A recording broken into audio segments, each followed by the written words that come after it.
King Saul, in his defense, was still insisting that he had obeyed God while giving his own narrative as to what that version of obedience was, which was notably different from what God had commanded him. And it is this partial obedience that led to this particular Haman Mordecai issue generations later. The Bible says that rebellion is as the sin of witchcraft, which means that when you walk in rebellion, you literally open up a portal for witchcraft, meaning that demonic entities can possess human vessels in order to carry out their demonic agenda on God's children. And that is why God detests rebellion.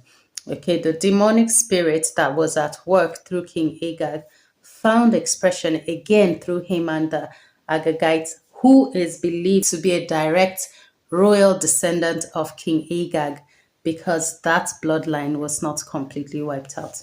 So Haman, influenced by that entity, restrained himself.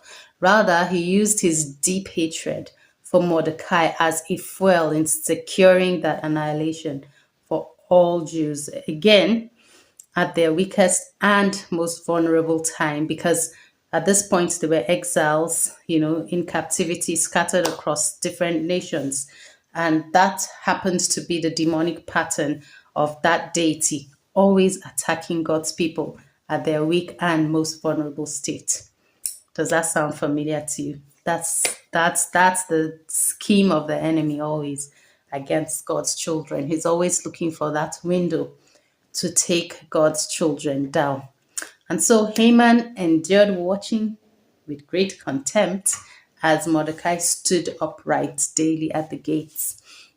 For 12 whole months, he refused to bow to him, while others bowed their knees to the enemy at the gates and to a new way of life. Mordecai said, nah, not me, because I know who I am and I know whose I am, and I do not bow my knees to any other God, but to the God of Abraham, Isaac, and Jacob.